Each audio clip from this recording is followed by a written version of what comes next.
Hey folks, welcome back to another episode of Cooking at Home. Today we're going to be making the epic comfort food pairing that is, of course, tomato soup with some grilled cheese. Now, I know what you're thinking, you could probably just make any old thing at home, and you're probably right. And we're actually making a slightly upped version of that here, and that is going to be with some roasted off tomatoes along with some garlic and some thyme, as well as a grilled cheese with 3 different cheeses. Now, speaking of epic pairings, there's an epic pairing between the like and the subscribe button, which I encourage you to hit if you're liking any of the content on the channel, or just hit the little dinner bell thingy so you can know when the next video hits the old YouTube universe. Now, with our shameless self-plug out of the way, guys, it is time to walk through our ingredients, but before that, B-roll.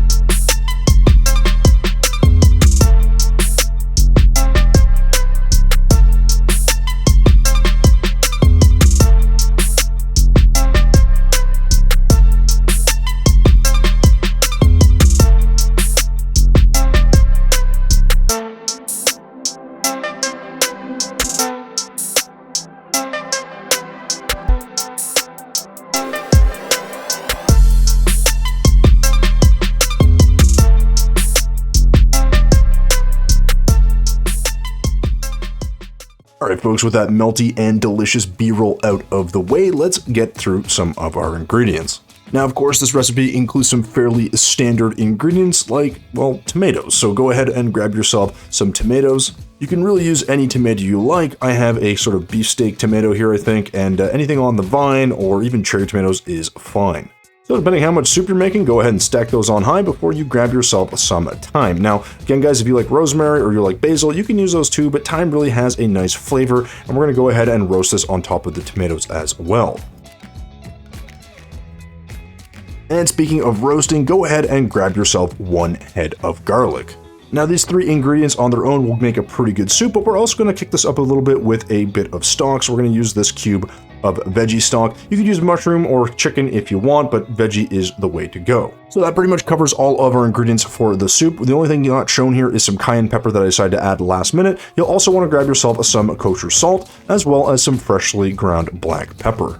With that covered, let's move on to the grilled cheese, and you're going to want to grab yourself a slice of sourdough bread. Any bread will do, your sliced bread is fine, but something a little heartier is going to go a long way in developing a nice crust, so go ahead and grab yourself 4 slices if you have 2 people or if you're really hungry. And then you're going to want to grab yourself some cheese. Now here we're using 3 different cheeses, as you can see.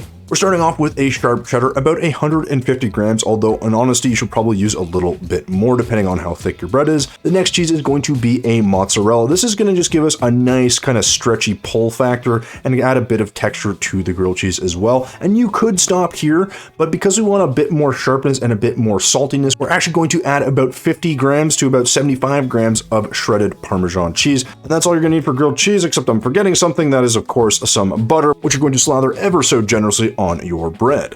Okay, so now we've definitely covered all of our ingredients. So there you go, guys. That's everything you're going to need for your grilled cheese and everything you're going to need for your tomato soup. So let's clear our table and move to the prep.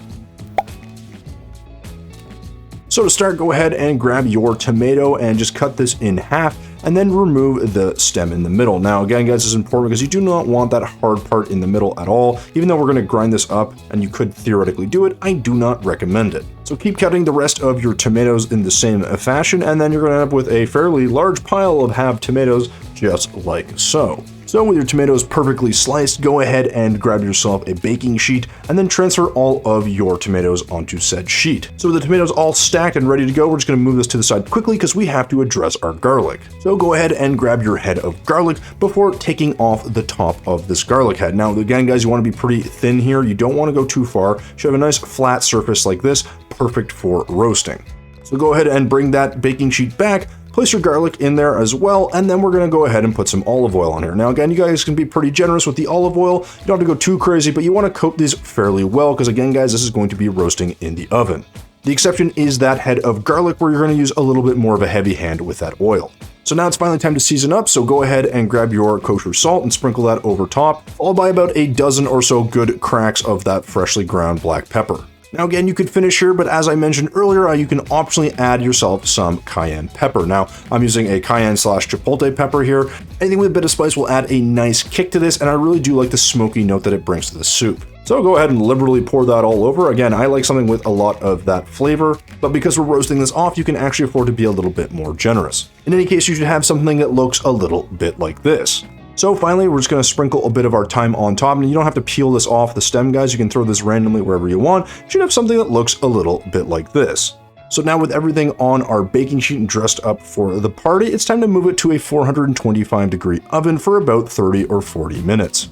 So with our tomatoes roasting, let's go ahead and prep our bouillon cube. So just throw this into your measuring cup along with about 1 to 2 cups of water. Now again, guys, you can use at least 1 cup of water is what I'd recommend.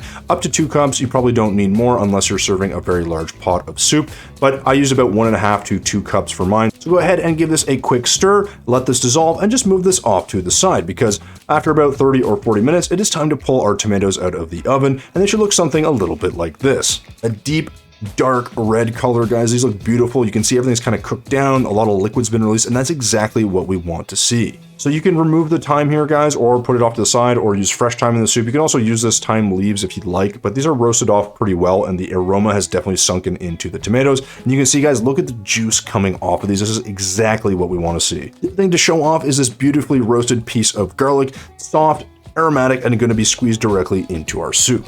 So with everything beautifully roasted off, let's move this to the side and grab ourselves a soup pot. And to that pot, we're going to add all of these wonderfully roasted tomatoes, including all those juices and any of the fond that we can pick off of the sheet. The combination of the aroma from the garlic, the thyme, and that chipotle, guys, is so nice. It's just a nice smoky flavor to it. Don't forget any of those drippings because you're going to want them. It's a ton of flavor. Next, grab your head of garlic and go ahead and squeeze that in. Now, this was really hot still, guys, so I don't recommend you do that. Let it cool down or use a tool like some tongs or a spatula or something, but basically just squeeze all of that garlic in there. With the garlic in the pot, go ahead and grab your 2 cups of veggie stock and just dump all of that in there. And next, you're going to grab an immersion blender. Now, if you don't have an immersion blender, you can go ahead and put this into a normal blender, or you can put it into a food processor, although that will leave it rather chunky. And because it's soup, we kind of want something that's a little bit more on the smooth side, so you should hit this with an immersion blender until you get the right consistency. Oh, and don't forget to season along the way, so go ahead and add your salt as needed. And with that, guys, our soup is ready, so it's time to move on to the grilled cheese. So go ahead and grab your slices of bread, set them down, and begin to butter the outside. Now, if you don't like butter and like margarine or something else, you can use that too, but to me, butter is simply the way to go. With your slice well buttered, go ahead and grab your cheese. And we're going to start with some of our sharp cheddar. Next, we're going to grab some of our mozzarella cheese. Now, I will say here that I think I could have used some more cheese overall. I mean, it looks like we stacked a lot on here, but honestly, it could have been a bit meltier and cheesier. In any case, we're going to add a little bit more sharpness and saltiness with a bit of some parm. So go ahead and sprinkle that on top, and you should have something that looks a little bit like this. Again, it looks like a lot of cheese, guys, but once this melts, it's actually not as much as I would have liked. But it's grilled cheese, and it's still going to be delicious. So go ahead and put the lid on that thing, because it's time to move to the pan. So on medium heat, we're going to go ahead and put the butter side down and just give this a quick press before adding a little bit more butter to the top and spreading that out. Now to really help that melting along, we're going to go ahead and add a little splash of water and then cover this with a lid. This is going to create the steam that we need to melt all of that cheese and also allow our bread to continue to toast. So after about 4 or 5 minutes, your grilled cheese should be mostly cooked on one side, so it is now time to flip. You should have a nice, delicious, golden brown texture, crunchy, crisp, and yeah, this is going to be really delicious in about another 3 or 4 minutes when we're done cooking it. So again, we're going to let this sit for that time and then give it a couple of last flips to make sure it is cooked on all sides. Now, a lot of people think that the water will make this soggy for some reason, but if you've done this right, you should have something that sounds like this.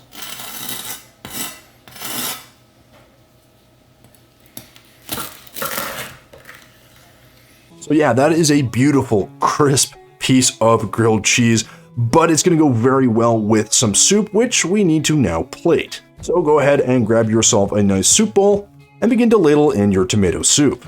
In this case, 2 or 3 ladles of tomato soup were plenty, but you can always go higher on that count if you're feeling hungry. To finish, we're going to add some freshly ground black pepper, as well as some finely chopped parsley. And with that, our soup is now complete, guys. It looks amazing. You can see the steam coming off. It's still very hot, but I promise you that combination of garlic, of chili powder, of all those beautiful just roasted tomatoes, it just comes a long way. And yeah, this is what we have for a final product, guys. You can see that the grilled cheese is perfectly crisp, crunchy, and delicious.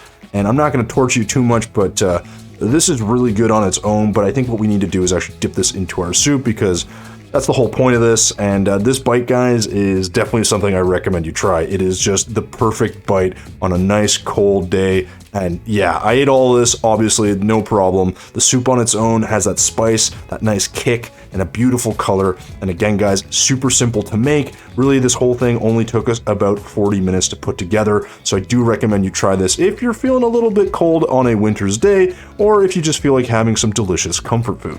So with that, I'm going to grab this spoon, sit down, and enjoy this meal. And I hope you guys try this meal and get a chance to do the exact same thing. And that's it, guys. Thanks so much for watching till the end. And as always, thumbs if you liked it, subs if you loved it. We will see you in the next one.